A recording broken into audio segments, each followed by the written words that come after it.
And hello and welcome. My name is Martin, and in this tutorial what we're going to do is we're going to set up a trigger box to trigger the cinematic to actually move. What we're going to do is have that set up on the second side. So in the previous tutorial what we did was we set up a cinematic and made this platform move back and forth indefinitely on a loop with it being triggered by the game starting or by the level starting. So in this case what I want to do is I want to set up another pad over here or another platform and then have that move across and make the distance over here to where we have our trigger box to go back to our previous level.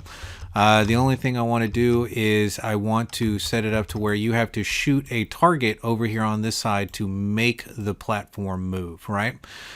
So let's go ahead and get that set up. So what I'm going to do is I'm going to go back to the folder a_my stuff in the folder that is level 4 leave room. That's because I'm missing the L. So level 4 room.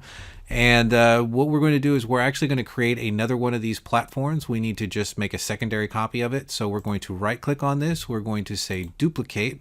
That one should come in with the 0.1 on the end. So I'm going to double click on that. And well, I don't need to open up the blueprint right now. What I do want to do, however, is rename it. So with it selected, we're going to click into the name, and instead of it being called Blueprint 1, I'm going to go and call it Platform 2.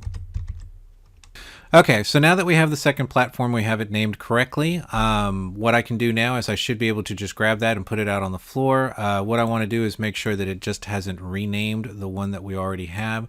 So I'm going to select this one right here, and I'm going to see that that one is still called level 1 Blueprint. And I think I just changed its position, so I'm going to undo that. I just wanted to select it and make sure that that was the right one. Now we're going to grab the second one, put that one out on the floor, adjust it to its original starting position, and then we'll create the cinematic to go with this.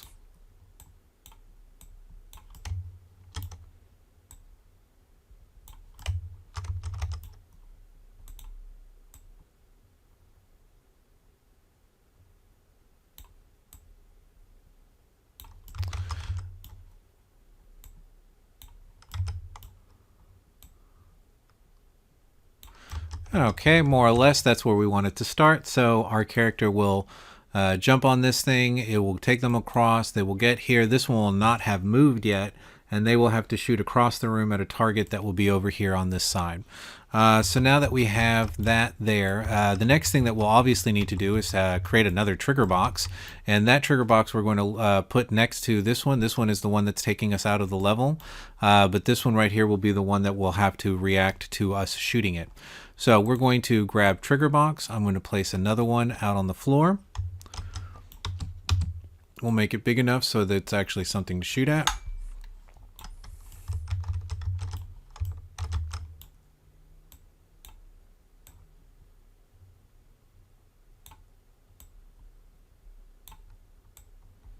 And I'm just going to place it off to the side of where we're shooting. Now, visually, remember that the character playing or the person playing the game will not be able to see that, so you will have to put something there for them to aim at.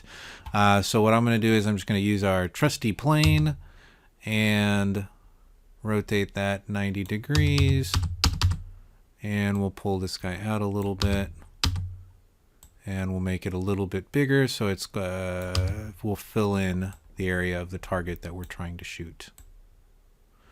Okay, now the only thing that we need to do now is we need to make sure that this trigger box is going to interact or trigger the event only on a first-person projectile, not on anything else that's in the game. So with the trigger box selected, I'm going to go into its details panel, scroll down to collision settings, and we're going to see that it's set to trigger. I'm going to put this to custom. The object type will remain trigger. This will stay a trigger box, but we're going to tell it to ignore everything except for first-person projectile. Now, for those that don't have that, remember first-person projectile is a collision response that we created, and it's in previous tutorials. So we should have and this is FP for first person and projectile, and our first person projectile is labeled as a object type first person projectile. So this will be the only, oh, we need to have this as an overlap, sorry. We don't want to block it, we want it to overlap. That overlap will then trigger the overlap event, which will then give us the ability to be able to trigger that cinematic once we've created it. Okay, so we have the trigger box, we have something to shoot at, we have our platform, and we have the starting point for our platform. So now what we need to do is create the cinematic to get this to go across, and then tie everything together with a blueprint, so then that way all the objects, all the materials, objects are working together. So to create a new cinematic, we're going to go up here to cinematics, add a level cinematic. Okay, this is going to be platform 2 level 4 sequence 2, because it'll be the second one. We're going to put this with the correct folder, so a_my stuff, and I think it was level 4 room. We can see the other one there, so if we wanted to keep the names the same, we would call this level 4 underscore platform 2 underscore sequence 2. Save. There's our sequence. This time, remember last time it didn't drop it on the floor? This time it did drop it on the floor, which is fantastic. And I'm going to put this always close to where the starting action is for the particular object. So in this case, this is platform sequence. That's the platform that it's going to move. Okay, so that is indeed platform 2. We're going to select platform 2, and I'm not going to go into great detail of what I'm doing. I'm just going to sort of narrate it. So we're going to add the platform. If you want better detail of what we're doing here, go back and watch the previous video. I'll only make mention of the changes that I'm going to do. So in this one, since this one is not going to start with the timeline, we need to trigger this event. I'm not going to put that additional 2 seconds at the beginning because it's unnecessary. I am going to make the timeline a little bit longer than 5 seconds. Let's make this about 10 seconds. And we've already recorded the first point, which is where it is right now. And then I guess we will, this distance is about the same as that distance. 3 seconds worked out pretty well. So let's go to 3 seconds in. At 3 seconds, I want to then move this over to where the end position for this will be. Place it right there. And I want to record that point. So again, transform, record. We can see the green automation line, which is the animation, and we can go back and forth between these two positions. Now, if we want this to go back, there's 2 options. We can get this to play the reverse when it gets to the other side, but I think it would just be easier to go ahead and program the movement. Plus, we want to give the player about 2 seconds when they get off the platform. So if we were at 3, this will be now 5. This is the same place where those were. So we'll just record that position again. So we shouldn't move here. We should move there. Gives us 2 seconds to get on the platform and go back if we wanted to, and or make it more challenging for the player. And then we are going to have really at this point we don't really need anything else except for maybe if the player doesn't know that that's what's going to happen, the platform would go to the other side and we would need it to come back, so they would have a second attempt to be able to get on the platform now that they realize what's happening. So 2 seconds over there. We need another movement back, so this would be another 3 seconds. So 5 plus 3 would give us 8. So we'll go to 8 seconds in, and at 8 seconds we want the platform to go back to the exact same position where it was. So we'll record the original points here. Control C, Control V. That indeed put us where we want it to be.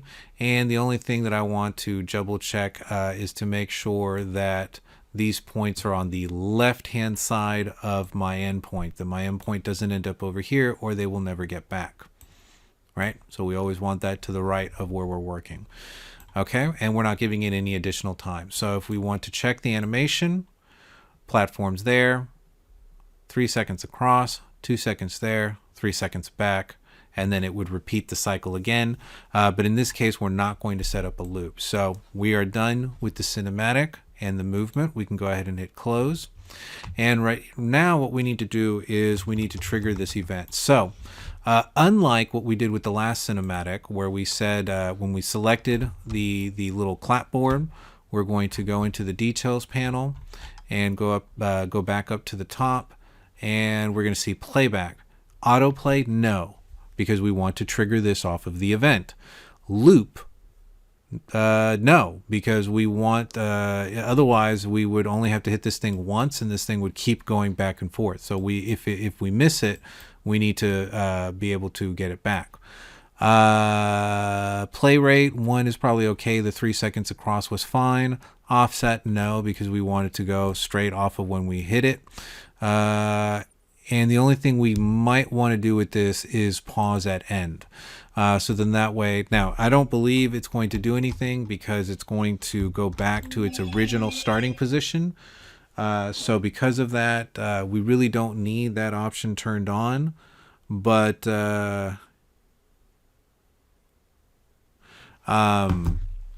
we'll be okay for that. So we could probably leave that turned on. So now we need to assign the code.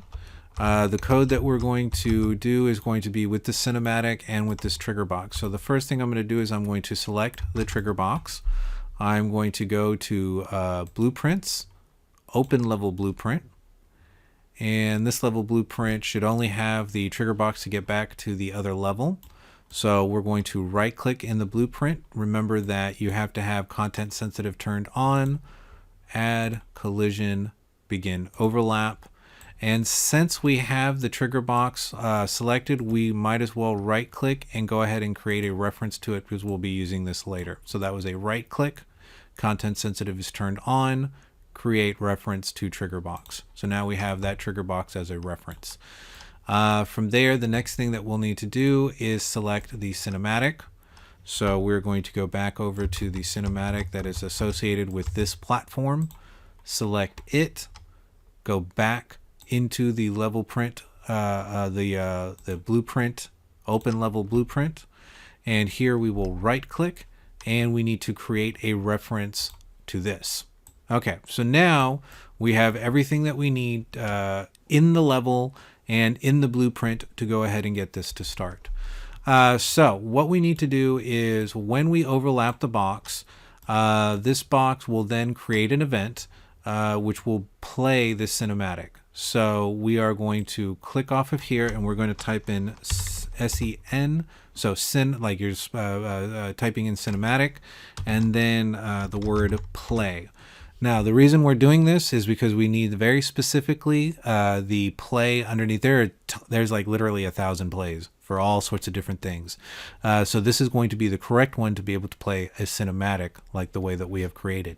So we are going to click out, type in sin, C-I-N-E, play, game, cinematic, and I'm actually not seeing what I want. So I'm going to unclick content sensitive, and we're going to then see the option that we wanted. So again, it was in the correct place. And what I want to do is I want to make sure that the disclaimer or the little information, the tag that they've placed under here says target is movie scene sequence player, which is what this is. So we are going to play that, push that there. It's going to create a little box to allow us to be able to place, use this as a reference and then play the sequence through that. And then from there, the next thing that we need to do is create a delay from here. And then actually, you know what? Let me see. So the trigger box creates that. Actually, we don't need the trigger box, I don't think. And and we may be done with this. We might add a delay. No, we don't need to add anything. I think that's actually done. Okay, so we're going to delete that. So we have the trigger box on the overlap. Now the only thing we need to do is make sure that that overlap only works with our first person projectile. And I think we did this already. So I'm just going to select the trigger box one more time. If I can get on that really thin line. There it is. We're going to scroll down to collision settings. We've already set that to custom, and we've got the overlap event for that. Fantastic. So let's go ahead and see if this works now. So we're going to push play. We are going to see that that is the automated box. We see that the other box did not move, which is good. The other platform is still stationary. We're going to get on this now. We are going to move across. We are going to get on this box. Okay. We're going to shoot that. It has now moved us there. It's going to wait 2 seconds, and then it's going to move us back. So if we did not jump, it will stay here. And since we have not programmed it to do anything else, like the loop or anything like that, it's just going to stationarily stay there until we shoot the box again. And now we can move off the platform. Now remember that off that platform we had the secondary trigger box that then took us back outside. So if we wanted to get to that world, we would use the trigger box that we already set up. And we now... And then once we get off the box, we would go back. So wonderful. We now have a functioning triggerable platform. In the next video, what we'll do is we'll look at the combination of using the trigger box together with other things, more than just a platform, to create some interesting effects. Let's put it that way. So I hope you've enjoyed this video and have a wonderful day. Bye-bye.